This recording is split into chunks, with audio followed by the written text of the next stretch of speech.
उस रामू मेरे कमरे में आया और बोला, मेम साहब खाना लगा दूं क्या? मैंने कहा, मुझे अभी भूख नहीं है। फिर मैं बोली, रामू मेरा एक काम करोगे? तो रामू बोला, बिल्कुल करेंगे मैम साहब। मैंने कहा, रामू मेरी तबीयत ठीक नहीं लग रही, थोड़ा सा तेल गर्म करके लाओ, मेरे हाथ पैर दबा दो और मेरी मालिश भी। स्वागत है आप सभी का हमारी एक और रोमांचक स्टोरी संगीत में।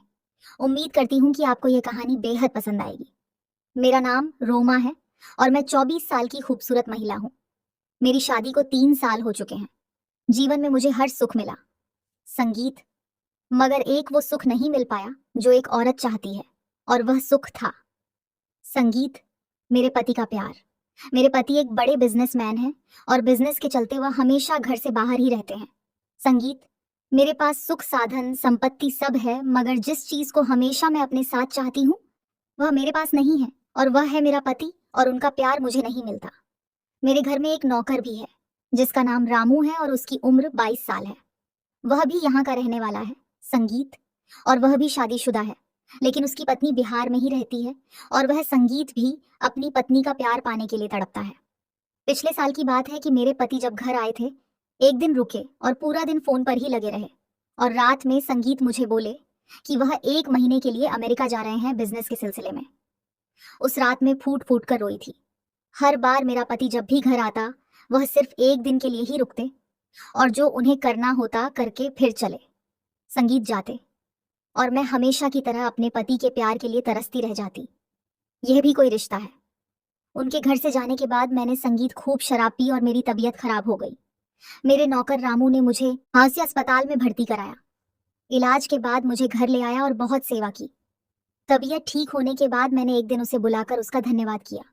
रामू बोला, मैम साहब हम तो आपके मुलाजिम हैं, आपकी खातिर करना हमारा काम है।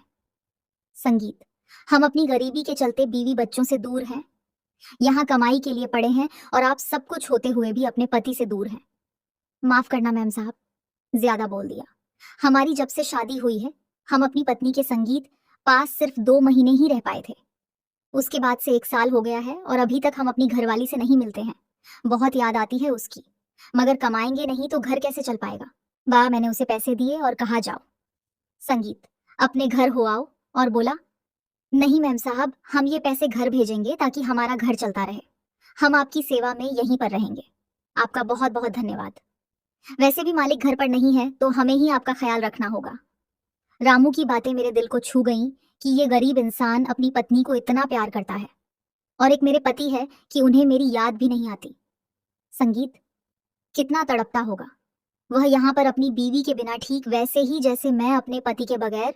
मैं तभी मुझे एक बुरा ख्याल आया कि हम दोनों एक दूसरे की तड़प को भी तो दूर कर सकते हैं। तब से मेरी नजर रामू के लिए बदल गई। एक दिन वो घर में सफाई कर रहा था। उस समय उसने सिर्फ नीचे सा सा सा सांझा संगीत एक हाफ पैड पहन रखी थी।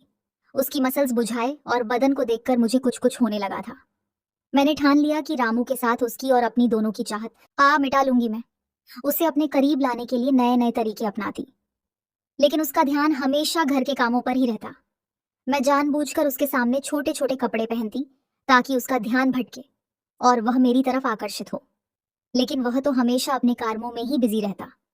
मैं जब नहाने के लिए जाती तो बाथरूम का दरवाजा जानबूझकर खुला छोड़ देती, और अक्सर रामू के सामने मैं छोटी छोटी नाइट कपड़े में ही रहती, लेकिन मेरे सारे हाथ खंडे फेल हो चुके थे। मुझे लगा मुझे कोई और उपाय करना चाहिए जिससे कि रामू जल्दी बहक जाए। मैंने रामू को एक बार अपने पास बुलाया और उससे कहा, क्या आज मेरा शराब पीने का बहुत मन है? उसे कहा, मैम साहब शराब सेहत के लिए अच्छी नहीं होती, और पिछली बार भी आपने संगीत इतनी शराब पी थी कि आपकी तबीयत खराब हो गई थी। मैंने कहा, तो संगीत फिर मैं क्या करूं? मुझे अपने पति की बहुत याद आ रही है, और मैं संगीत पति का प्यार पाने के लिए तड़प रही हूँ, और मेरा पति मेरी बेचैनी को नहीं समझता। वो खामोशी से सर झुकाए मेरी संगीत बातें सुनता रहा।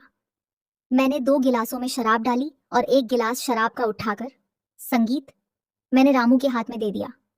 उसने कहा, मैम साहब मैं शराब नहीं पीता, और मेरी इतनी औकात भी नहीं है जो मैं इस संगीत तरह से शौक पालूं। मैं पूरी तरह से बेबस थी। आखिर करूं तो क्या करूं? फिर मेरे शैतानी दिमाग में एक लिश कर दो। तभी रामू जी मैडम साहब करके मेरे पैरों पर तेल की मालिश करने लगा। मैंने जानबूझकर अपना गाउन ऊपर उठा लिया ताकि रामू को अपने जलवे दिखा सकूं। रामू मेरे पैरों की मालिश करते हुए संगीत मेरी टांगों को घूर रहा था। रामू की उंगलियों की पकड़ पहले से भी ज्यादा तेज हो गई थी। फिर मैं पलट संगीत गई और बोली, रामू मेरी पीठ की भी मालिश कर दो, बहुत ज्यादा दर्द हो रहा है। वो थोड़ा खींच के जाने लगा। उसने कहा, संगीत, मैम साहब मैं नहीं कर सकता। मैंने कहा, रामू देखो तुम्हें शर्माने की कोई जरूरत नहीं है। मैंने तुम्हें अपने काम पर रखा हुआ है और इस मालिश के पैसे मैं तुम्हें अलग से दूंगी ताकि तुम्हारा घर भी अच्छे से चल सके। संगीत, मैंने उसे पैसों का लालच दिया। रामू ने मेरा गाउन पीठ से उठाकर पीठ की मालिश करना चालू कर दिया। संगीत, मैंने दीवार पर लगे शीशे में देख लिया कि अब वह मेरे बदन को घूर रहा था। मैंने कहा, रामू मेरी पीठ पर। संगीत, अच्छे से मसाज करो। वह कांपते हुए हाथों से मेरी पीठ की मसाज कर रहा था। उसके हाथ बहुत ज्यादा कांप रहे थे। थोड़ी देर बाद मैं पलट के सीधी हो गई और बोली, रामलाल, संगीत, अब मेरे पेट की मालिश कर दो। रामू बोला, मैम साहब ये क्या कह रही हैं? आस रामू बुरी तरह से कांप रहा था और हिचकिचा रहा था। मैंने उसके दोनों हाथ पकड़कर अपने संगीत पेट पर रख दिए और बोली, रामू डरो मत, मालिश करके देखो कैसा लगे, बोलो अच्छा